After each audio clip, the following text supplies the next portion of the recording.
त्या ठिकाणी बौद्ध धर्माचा प्रचार करणं खूप कठीण आहे। अशा कठीण परिस्थितीमध्ये गेल्या अनेक वर्षापासून भंतेजी धम्माचा प्रचार आणि प्रसाराचं काम करतात।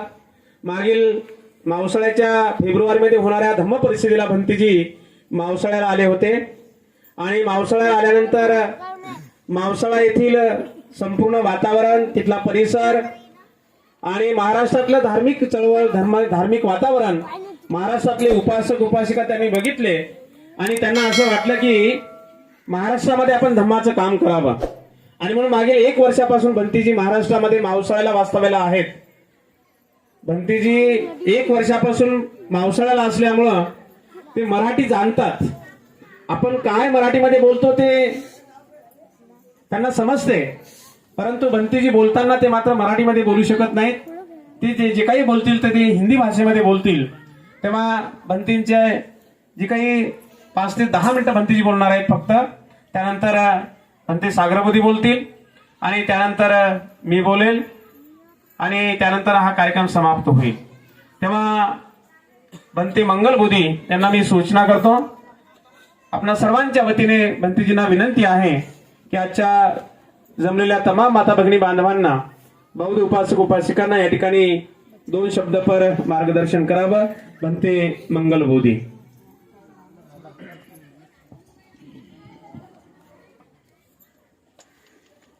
सुखी भवेयं निदुखो अहं विचम अहं विय हिताच मे सुखी होंतो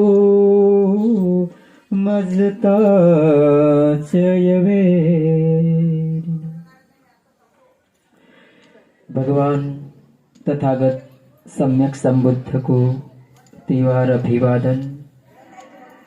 डॉक्टर बाबा साहब भीमराव अंबेडकर जिनकी धम्म क्रांति को हम आगे बढ़ा रहे हैं और इस गांव के श्रद्धावान सभी उपासक एवं उपासिकाएं और हमारे पूज्य भदंत गुरुवर्य प्रज्ञाबोधि जी, जिनके चरणों में सादर प्रणाम वंदन। यहाँ उपस्थित पूजनीय वंदनीय भदंत सागर बोधि जी और शांति रतन जी और आप सब श्रद्धावान उपासक तो है ही। हमारे पास बहुत कम समय है। हम जिसे बहुत बड़ा मानते हैं कि मेरे पास बहुत समय है, मैं इतना जीता हूँ, मैं इतना, मेरा 100 साल है, हमें बहुत लंबा समय लगता है, लेकिन हमारे पास इतना समय नहीं है। भगवान बुद्ध क्या कहते हैं धम्म पद में, किच्छो मनुष्य पटिलाभो किच्छो मच्चानम जीवितम किच्छो सद्धम्म देशना किच्छो बुद्धान उपादो। बुद्ध का उत्पन्न होना बहुत दुर्लभ है। हमको मनुष्य का जीवन मिला है वो दुर्लभ है, बहुत कठिन है। उसी तरह से हमें जीवन मिला है, हमारा जीवन चल रहा है, वो बहुत दुर्लभ है। तो इसी जीवन को हमें सार्थक कैसे हम बना सकते हैं? हमारे जीवन को सार्थक हम कैसे बनाते हैं? हमारा जो सांसारिक गड्डी है बहुत बार पटरी पर से उतर जाती है और शहर में भी घुस जाती है ना। घर में पति पत्नी परिवार है, किधर से किधर खींचते हैं, एक वो दिशा में खींचता है, दूसरा दूसरी दिशा में खींचते हैं, कोई संवादिता नहीं है ना। तो हमारा जो संवादिता होनी चाहिए परिवार में वो नहीं होती है। तो क्यों नहीं होती है? भगवान बुद्ध ने जब सम्यक संबुद्धत्व की प्राप्ति की, उनका ज्ञान प्राप्ति हुआ, उन्होंने धम्मचक्र प्रवर्तन किया और परिनिर्वाण की प्राप्ति की। तो परिनिर्वाण के समय उन्होंने कुछ धम्म उपदेश दिया था। आनंद को भगवान बुद्ध क्या कहते हैं?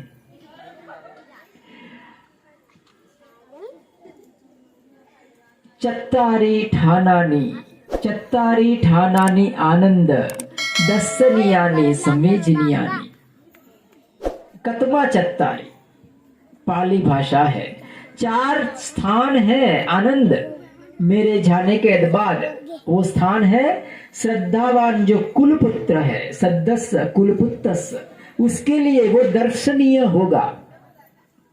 अगर हम इस बात, भगवान बुद्ध ने जो बात कहा उसको अच्छी तरह से समझते हैं तो बहुत अच्छा होगा। देखिए, भगवान बुद्ध कहते हैं कि 4 दर्शनीय स्थल है।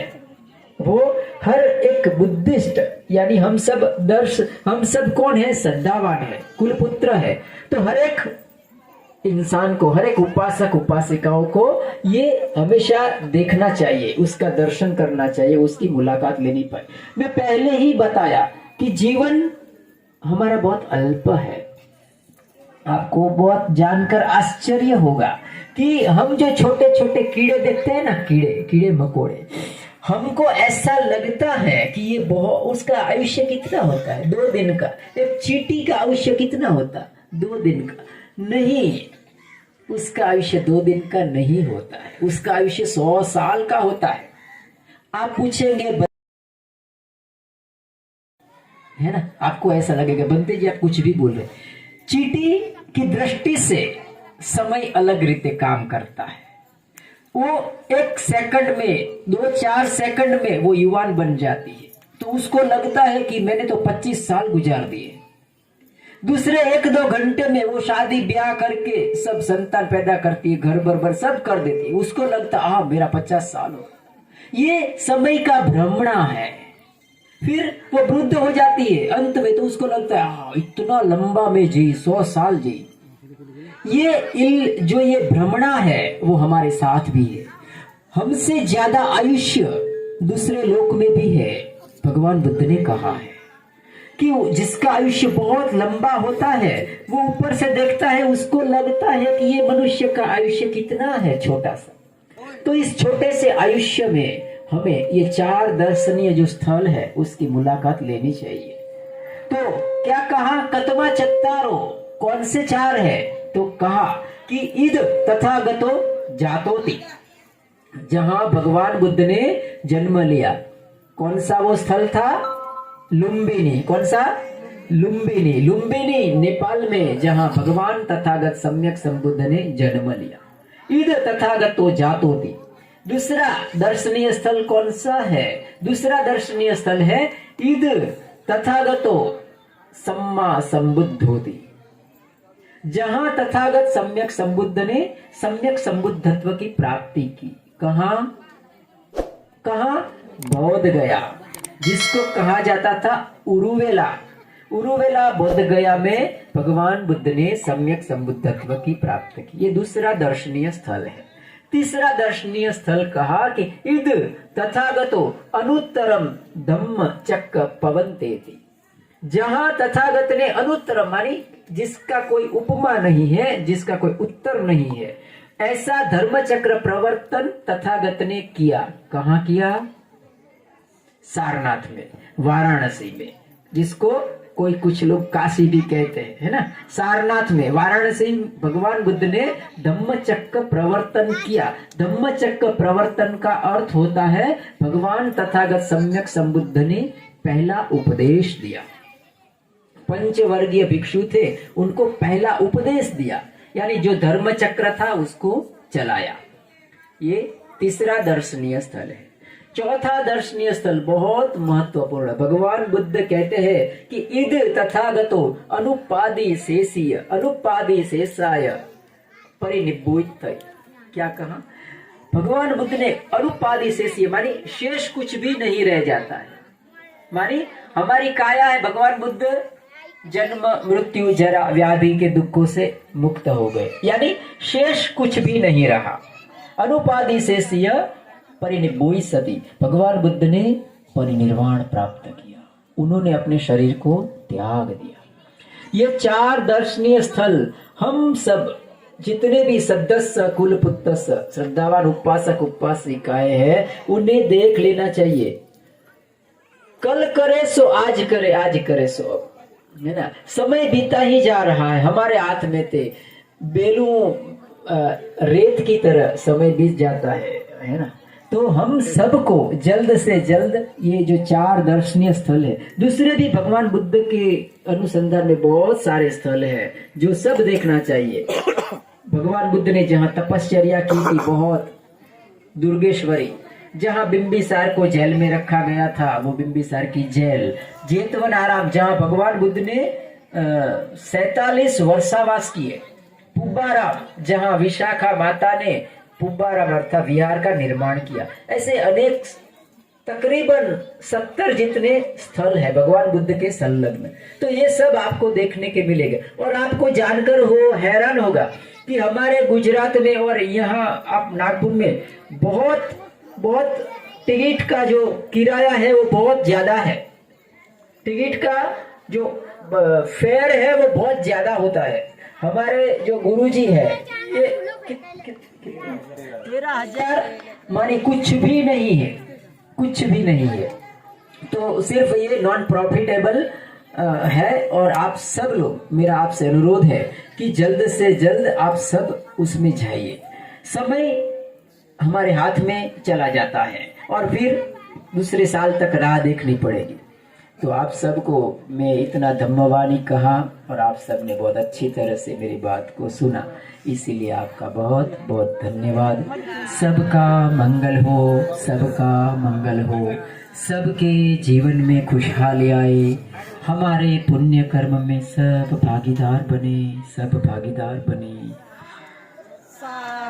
अहम अवेरो अव्यापजोमि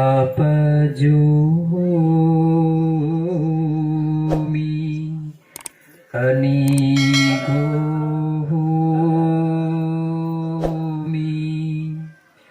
सुखीयतानं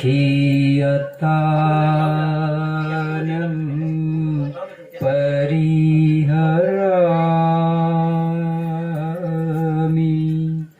अहं भियमय्यम् आचार्य उपज्याया माता पितरु हित सत्ता मजदीक सत्ता फैरी सत्ता अवेरा होन्तु